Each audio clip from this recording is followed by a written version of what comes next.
It's a good Shabbat today, beautiful summer Shabbat. We're still sort of in our post-camp season, and for a little bit of time, I like to keep processing, discussing camp. Actually, next week we're going to have some of our counselors and people share a bit more experiences. Last week, in light of the Shema being in our Parsha, I brought together several camp discussions. It was actually like 4 camp discussions into one kind of message. And this summer, our theme was the Shema, beloved of our soul. And I had an idea this week that if I could do the same with the second part of our curriculum, we won't get everything, of course, but just some other ideas, then we could actually send this out to the camp families and kind of have like a summary of different ideas.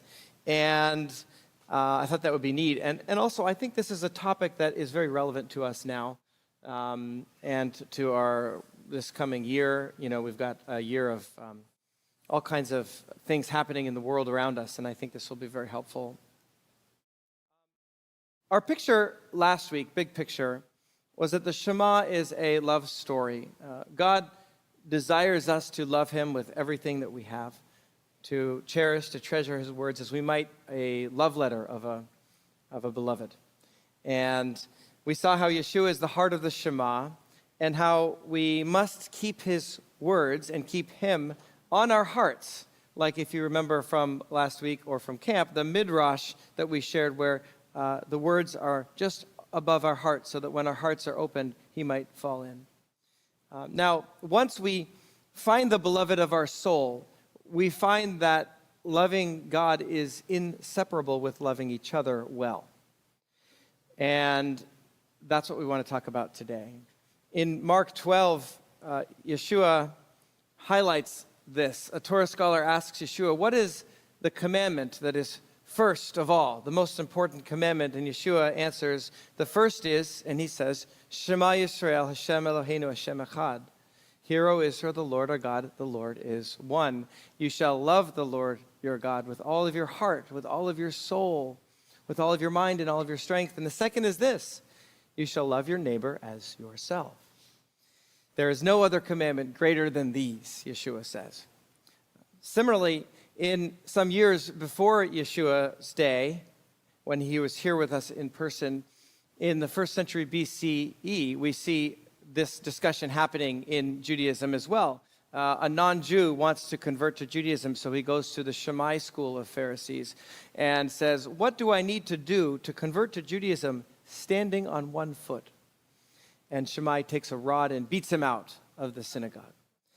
The same man goes to Hillel school of Pharisees and asks the same question. And Hillel responds, what is hateful to you, do not do to your neighbor. That is the entire Torah. The rest is just commentary. Now go and study.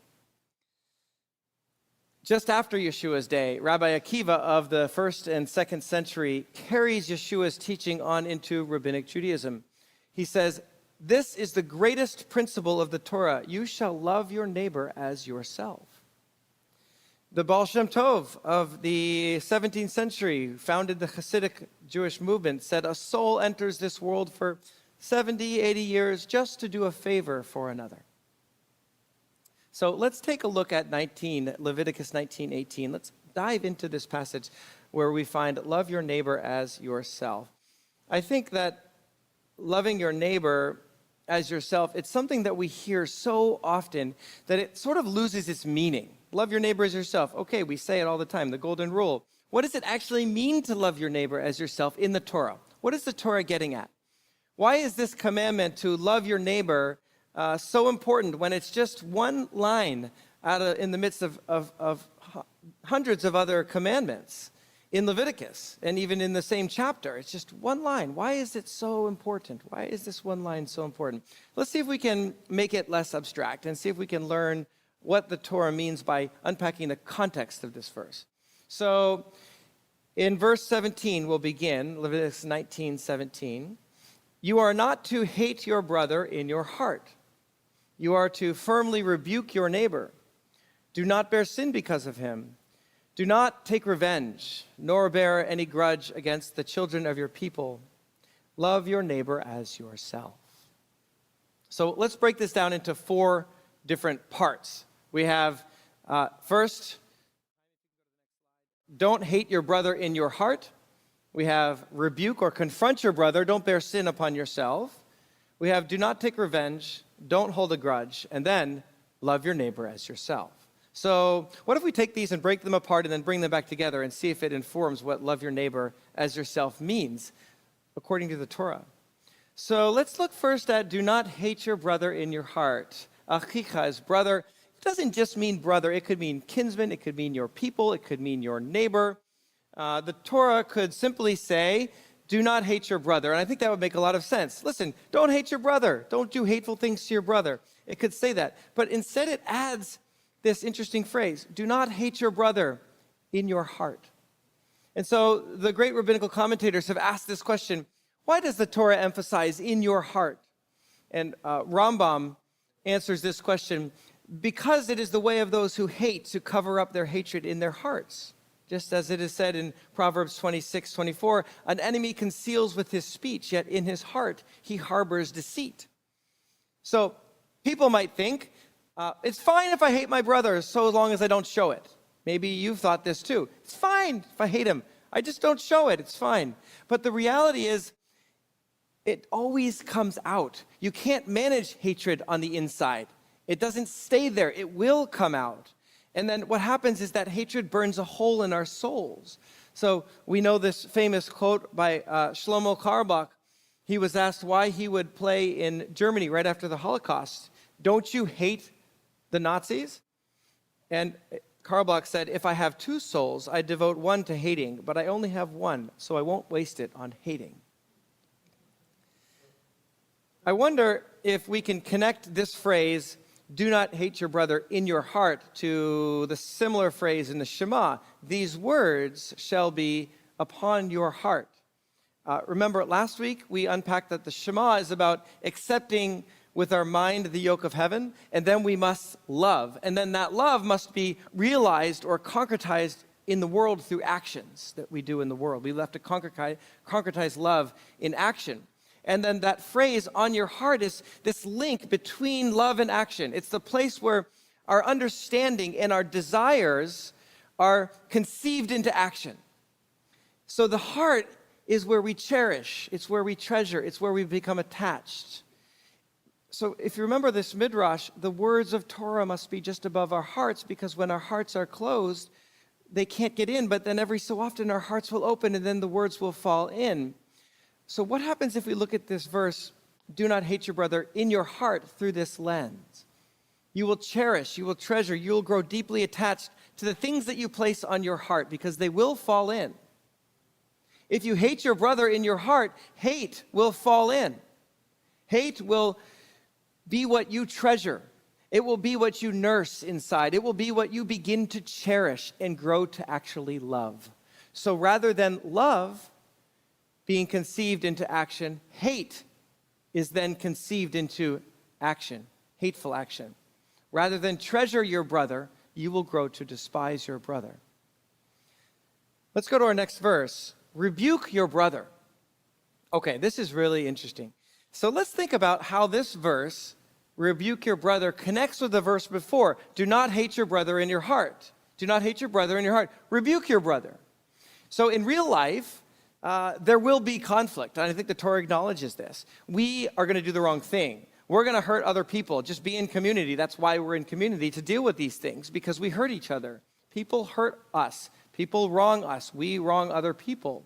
How can we possibly not come to hate our brother or our sister in our hearts? It's just too hard, we might say. Well, the Torah answers this for us. Confront your brother when you have a problem. Now, the word confront, hokeach, can mean a few different things. It can mean reason together. It can mean talk. It can mean listen. It can mean correct. It can mean reprove. It can mean rebuke. And it's interesting. In this particular phrase, the word is actually written twice. It's repeated, hokeach, tokiach, and it's repeated twice. And in Hebrew grammar, what that does is it usually adds strength to it, and that's why, like in the TLV, they translate this firmly rebuke. But thinking midrashically, Perhaps one way of looking at this repetition is more that it's progressive. First, talk and listen and reason together and find the right way. And then if that doesn't work, then move with a more firm rebuke. Now, the second half of this verse is really interesting. Confront your brother, but do not bear sin upon yourself.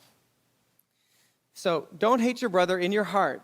Instead, confront, reason together. If that doesn't work, try again. But don't bear sin upon yourself. What does this mean? What is this sin that we're concerned about? Rambam asked the same question, rabbinical commentator. He understands this as a commandment, actually, that we must correct our brother when they're wrong.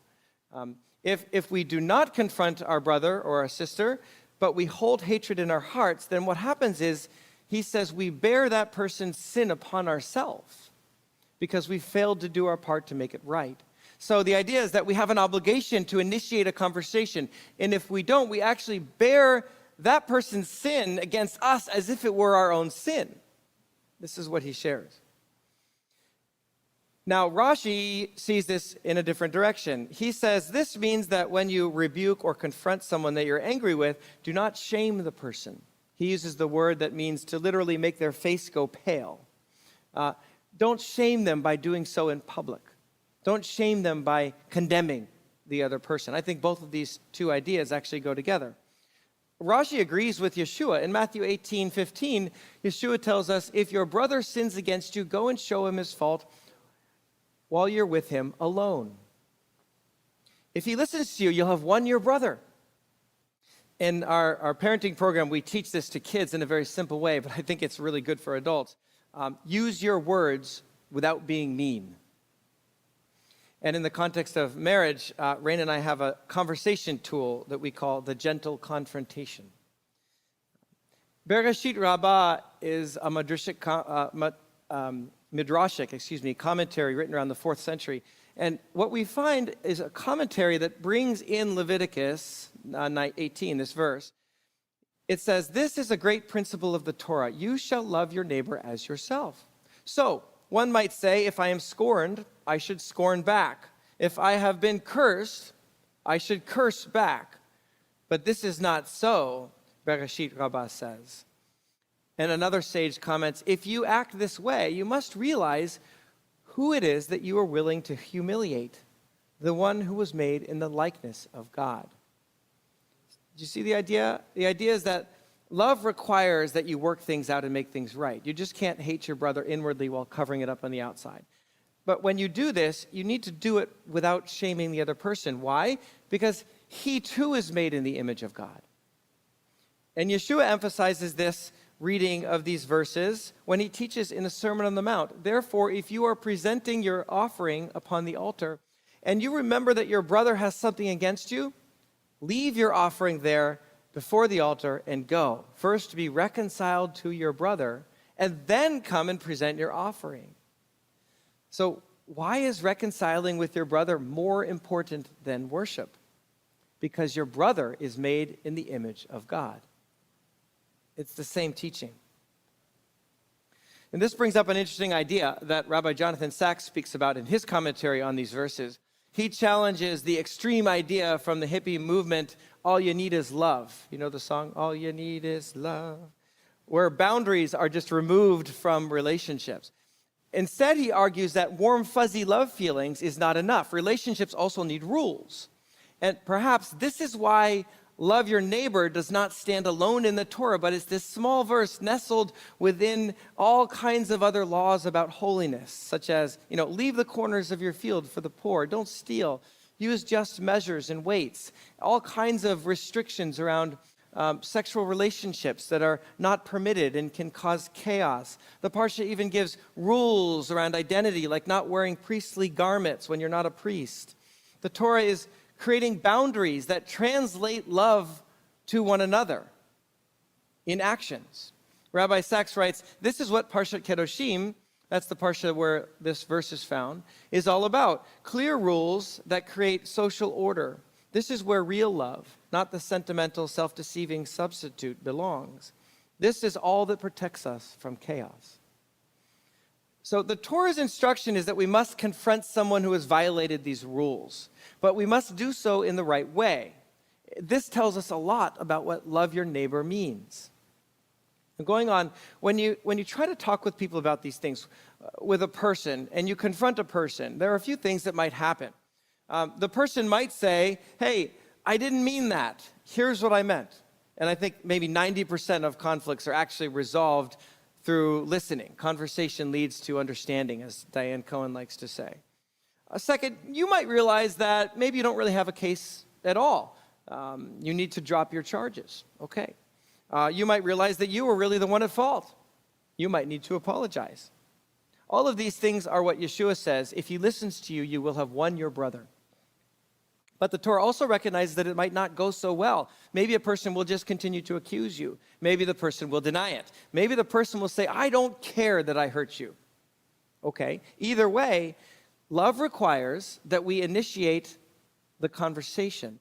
And then our verses in Leviticus tell us what to do next if it doesn't go well, or what not to do next. The next verse here, do not take revenge and do not hold a grudge. You see, so either way, no matter what happens, even if it doesn't go well, you have to let it go. You have to let it go. Now, revenge and holding a grudge, they're two different words. What are the difference? What's the difference between revenge and nursing a grudge? Nursing a grudge is hating within one's heart, and it leads to these hateful actions that then become revenge. So they go together. And Rashi sees revenge and holding a grudge as opposite forms of hatred. So he uses this example. I love this example. One man asks the farmer, lend me your sickle. The farmer with the sickle says, no. The next day, the farmer asks the same man whom he refused, may I borrow your axe? Okay, now if the man says, no, I'm not going to give you my axe because you didn't lend me your sickle, this is taking revenge, you see? However, if the man says, sure, here it is, I'm not like you because you wouldn't lend it to me, this is called holding a grudge. You see? Why? Because he holds contempt and he holds hatred in his heart, even though he didn't avenge himself. So what's the solution according to our verses in Leviticus? The man needs to confront the farmer. First with a gentle conversation. Listen, I'm happy to lend you my axe, and I will, but I need to let you know that I'm feeling upset that you didn't lend me your sickle yesterday. Perhaps the farmer will say, I couldn't lend it because it was broken. Or maybe I had already lent it, or I had an urgent job that I needed to do. Then you've resolved your conflict, and like Yeshua says, you've won over your brother. Now, at rare times, you won't be able to resolve a conflict. And Yeshua speaks to this in Matthew 18. I think this is pulling from Leviticus.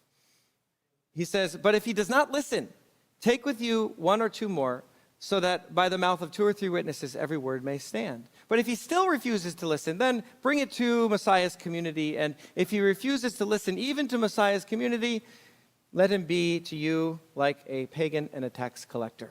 Those are hard words. Let's see if we can unpack them a bit. The idea here is that you try your hardest one-on-one. Perhaps, one time gently, a second time with a bit more firmness, like we talked about. Rabbinic Judaism actually adds that you should try to reconcile at least 3 times, and then you bring in other people, 7 other people is the idea. But if this doesn't work, then involve others to help. If this still doesn't work, go to the next step, to the community to get wisdom, to get help. And if this still doesn't work, Yeshua does not mean treat people with contempt like you would a tax collector. That's not what he means. I think he means simply treat the person with appropriate distance and boundaries, not as an intimate inside of your community. There has to be boundaries. There has to be space. So looking back to these steps, when we teach this to kids in the parenting program, or parents to teach the kids, there are 3 weapons that we use to overcome conflict based on these principles we've been talking about in the Torah.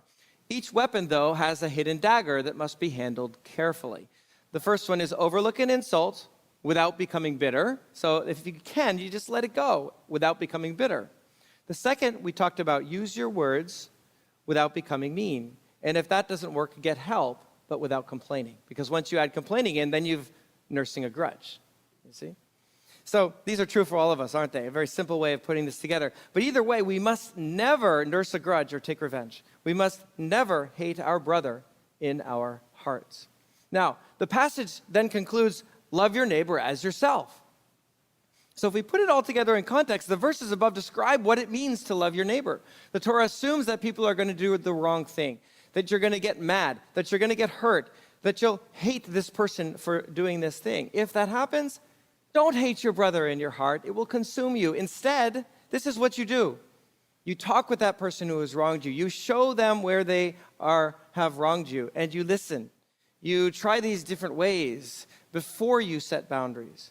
And you have an obligation to do this, but make sure that you do it in a way that doesn't shame the person. And no matter what, even if you need to set boundaries and set distance, don't nurse a grudge inside or become bitter or take revenge. So according to Leviticus, this is what it means to love your neighbor as yourself, or at least one important component of it. See, love is not simply this feeling or a sentiment towards a person. Love assumes that there will be problems, things that you'll need to work out through relationships, and love requires that we work them out together. That's what love requires. And this is love of one's neighbor. It means to do right by your brother and sister according to the many commandments of love in the Torah. Now, later in Leviticus, the Torah expands loving your neighbor, telling us also to love the stranger in the same way. And this is how we can love the stranger. It's not about feelings, it's about doing right by them. Then what happens is Yeshua takes this love and he expands it even further. It's beautiful. He says, love your neighbor. Who is your neighbor? The Samaritan, the one you consider an outsider. And then even more, don't just love your neighbor, love even your enemies. Love even those who are persecuting you. And now this is critical because you don't need to have warm, fuzzy feelings about your enemy to love your enemy. It means that we apply the laws of Torah to our enemies just as we do to our brothers and sisters, that we do right by our enemies, that we don't take revenge, that we don't harbor a grudge, that we treat our enemies fairly. And I'll close with just one more point. Not only does Yeshua expand the circle of whom we must love, but I think Yeshua expands the nature of love itself. In John, Yeshua says, I give you a new commandment, John 13:34, I give you a new commandment, that you love one another. Just as I have loved you, so also you must love one another. By this, all will know that you are my disciples if you have love for one another. Why does Yeshua say a new commandment? Yeshua just quoted Leviticus when he said that the Torah is summed up in the Shema, love God with everything you have, love your neighbor as yourself. Why is this a new commandment? What's new? What's new is that Yeshua is asking us to expand love to follow his example of love in the world. How has Yeshua loved us? The answer lies in the following verses after he makes this statement to his disciples. What does he do next in John 13 and 14? He washes his disciples' feet. You see? And this is symbolic of feet, the part you don't want to go near. He washes their feet. Yeshua loves the unlovable. He's asking us to love the unlovable. He makes himself vulnerable. He serves by giving of himself. And then he goes willingly to the Garden of Gethsemane to be betrayed by one of his closest friends, and he takes the hit for love. He goes through so much pain to give of his life for love. And then even in his moment of desperation, he says, Father, forgive them, for they don't know what they're doing. Yeshua loves through extreme forgiveness, radical forgiveness. And so perhaps what is new is that we're called to carry love all the way to the end, to go beyond what would be expected with love. You know, here's what's expected. Go beyond what's expected. Love all the way through. Richard and Sabina Wormwood, have you heard of these? We've talked about them before. Survived the Holocaust and the Soviet occupation in communist Romania following the war. And I'll just share a short story that they shared here. At camp, we actually shared a much larger story, which is beautiful. But just by context, they were born as Orthodox Jews. They both became followers of Yeshua before the war. And they modeled Yeshua's new radical love. Sabina lost her entire Jewish family in the German concentration camps. And in 1944, Russia invaded Romania with 1 million troops. Romania first fought with Germany against Stalin, but then it switched sides and joined with Russia and defeated the German occupying armies. And Richard and Sabina, through this whole time, used their home to shelter both Russian and German soldiers, sometimes at the same time, who were fleeing. The Germans were fleeing Russia at that time. And these were the same German soldiers who had killed Sabina's family. One captain actually said to Richard, "I don't know why you're doing this. You're Jewish. I hate Jews. We would have killed you. And even when Germany wins, we'll still kill you." And Richard said, "Even so, when you come under my roof, you will be loved." And one night after midnight, the actual man who was responsible for the deaths of Sabina's family, for ordering these deaths, showed up at their door, and he was crying. And Sabina got out of bed, embraced him, told him that she forgave him, and set up a fancy dinner for him in the middle of the night. And the next morning, he gave his life to Yeshua. This is Yeshua's radical love in extreme circumstances. It goes beyond what's expected. And Richard and Sabina both end up in prison. He's in solitary confinement for 8 years. And there's many more stories until he's released of how he really did model this. Let me just summarize here as we close our verse, love your neighbor as yourself in Leviticus 19. By going back to these tools we talked about in this parenting program, because they're so good, tools for conflict. They highlight beautifully what Leviticus 19 is all about. And then there's a secret weapon for conflict that I didn't mention. So the first tools are overlook the insult if you can, without becoming bitter. Use your words without being mean. If that doesn't work, get help without complaining about the other person. Now, this is love. Have a conversation. Reconcile. You must never hate your brother in your heart, no matter what you do. You must do right by your brother.